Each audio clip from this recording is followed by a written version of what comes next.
કોઈ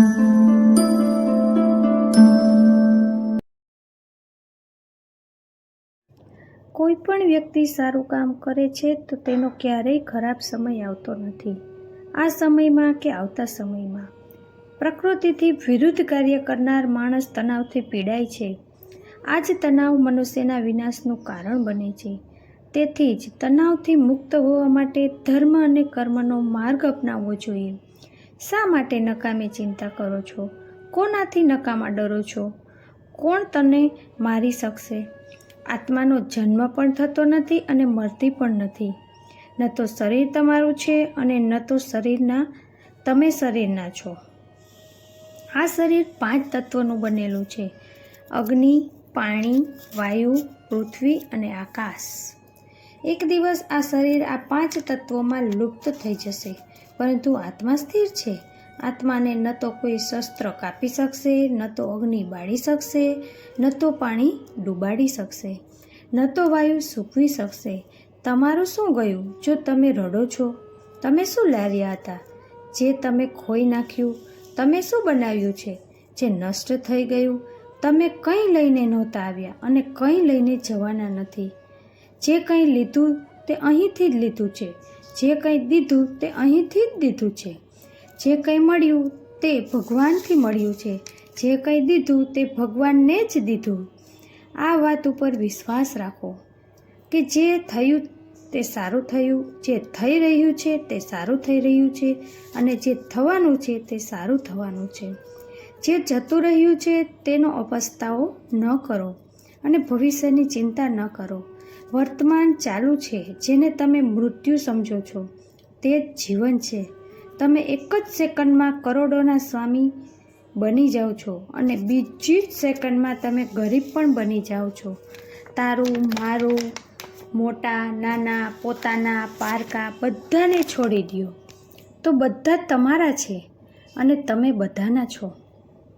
ક્રોધથી શંકા ઉત્પન્ન થાય છે. શંકાથી બુદ્ધિ વિચલિત થાય છે અને જ્યારે બુદ્ધિ વિચલિત થાય છે ત્યારે તર્ક કરવાની શક્તિ નબળી પડી જાય છે. અને જ્યારે તર્ક કરવાની શક્તિ નબળી પડી જાય છે ત્યારે મનુષ્યનું પતન આગળ નક્કી જ છે. તેથી જ તો ક્રોધથી બચવું જોઈએ. મન ખૂબ જ ચંચળ છે અને મન ઉપર નિયંત્રણ કરવું ખૂબ જરૂરી છે. જે મનુષ્ય મન પર નિયંત્રણ કરી શકતા નથી તે મનુષ્યનું મન શત્રુની જેમ કામ કરે છે. ધીરે ધીરે વ્યક્તિ ખોટા માર્ગની તરફ આગળ વધે છે. સતત પ્રયત્ન કરવાથી અશાંત મનને કાબૂમાં કરી શકાય છે. મનને કાબૂમાં કરવાનું સરળ પણ છે અને મુશ્કેલ પણ છે. જો મનુષ્ય ધીર, ગંભીર અને દ્રઢ નિશ્ચયવાળો હોય તો તે સરળતાથી મનને વશમાં કરી શકે છે. જો મનુષ્યની બુદ્ધિ ધીર નહીં હોય તો તે દ્રઢ નિશ્ચય કરી શકશે નહીં. આવા મનુષ્ય જન્મ જન્મ ભટકતા રહે છે. ભગવાનમાં વિશ્વાસથી, ધર્મમાં વિશ્વાસથી, સત્યમાં વિશ્વાસથી મનુષ્ય દ્રઢ નિશ્ચય કરી શકે છે. કોઈ પણ મનુષ્ય પોતાના કર્મથી ભાગી શકતા નથી. કર્મનું ફળ અવશ્ય ભોગવવું પડે છે. એટલા માટે જ સારા કર્મ કરો. સારું કર્મ એ નથી જેનું પરિણામ હંમેશા સારું જ હોય છે, પરંતુ સારું કર્મ એ છે જેનું ઉદ્દેશ્ય ક્યારેય ખોટું ન હોય. ન સુખ કાયમી છે, ન દુઃખ કાયમી છે. સંસાર પરિવર્તનશીલ છે. પરિવર્તન પ્રકૃતિનો નિયમ છે. અહીં કોઈ પણ વસ્તુ કાયમી નથી હોતી. આપણા શરીરની અવસ્થા પણ કાયમી હોતી નથી. તો સુખ અને દુઃખ કાયમી કેવી રીતે હોઈ શકે? મનુષ્યને સુખ અને દુઃખ બંનેને ભોગવવા પડે છે. સુખ અને દુઃખ એક ચક્રના 2 અડધા ભાગ જેવું છે અને આ ચક્ર સતત ચાલતું રહે છે, ચાલતું જ રહે છે. મનુષ્ય ફળની ઈચ્છા છોડીને કર્મને પોતાનો ધર્મ અને કર્તવ્ય સમજે તો તે નિષ્કામ કર્મ છે.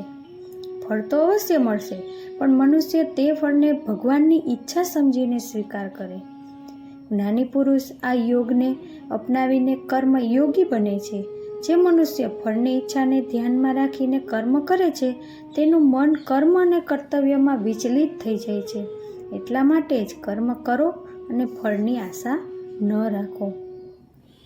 ન કોઈના મરવાનો શોક કરો, ન કોઈની સાથે સંબંધ તૂટવાનું દુઃખ કરો. જેને તું સમજે છે તે તારા મૃત્યુ પછી શોક કરશે, આખું જીવન રોયા રાખશે. તે સાચું નથી. થોડા જ દિવસો પછી રોવાવાળાને તું હસતો કૂદકા મારતો જોઈ શકીશ. મિત્ર 4 દિવસ રોવે છે, ભાઈ 10 દિવસ રોવે છે, પત્ની વધારે રોવે છે, માતા બધાથી વધારે રોવે છે, પરંતુ બધાના આંસુ ધીરે ધીરે સુકાઈ જાય છે અને તેની આંખોમાં નવા નવા સપનાનો પ્રકાશ ચમકવા લાગે છે. સંસારમાં જ્ઞાન જેવી પવિત્ર વસ્તુ કોઈ નથી અને નથી કોઈ તત્વ. જ્ઞાન જ ઉત્તમ છે. જે અજ્ઞાની છે તેનામાં શ્રદ્ધાભાવ નથી. જે વાત વાતમાં શંકા કરે છે, સંશય કરે છે, તે તો નષ્ટ થઈ જ જાય છે. તેને આ લોકમાં સુખ નથી મળતું અને પરલોકમાં પણ સુખ નથી મળતું. સંશયનો ત્યાગ કરીને તારી અંદર જે મુનિ બેઠો છે તેને જગાડ અને જ્ઞાન યોગી બનો. જ્યારે જ્યારે ધર્મની હાનિ થાય છે ત્યારે ત્યારે હું આવું છું. જેમ જેમ અધર્મ વધે છે તેમ તેમ હું આવું છું. સજ્જન લોકોની રક્ષા માટે હું આવું છું. દુષ્ટ લોકોના વિનાશ માટે હું આવું છું. ધર્મની સ્થાપના માટે હું આવું છું અને યુગ યુગમાં જન્મ લઉં છું. હું સંસારના કણે કણમાં છું. મિત્રો, જ્યારે પણ મન પરેશાન હોય, જ્યારે કોઈ રસ્તો ન મળતો હોય, જ્યારે સલાહની જરૂરિયાત હોય, જ્યારે સત્ય જાણવું હોય, જીવનને જાણવું હોય, આપણા અસ્તિત્વને જાણવું હોય તો ગીતાને વાંચો. ગીતા રસ્તો બતાવવા માટે સર્વશ્રેષ્ઠ છે. ગીતાથી સારું કોઈ નથી. વારંવાર ગીતા વાંચો. દરેક વખતે જીવનને જોવા માટે નવો દૃષ્ટિકોણ મળશે. દરેક વખતે કંઈક નવું શીખવશે. જીવન જીવવાની કળા છે ગીતા. જીવનમાં સાચો રસ્તો બતાવવા માટે સર્વશ્રેષ્ઠ છે ગીતા. ફરીથી મળીશું મિત્રો. ત્યાં સુધી હસતા રહેજો, ખુશ રહેજો અને બીજાને પણ હસાવતા રહેજો.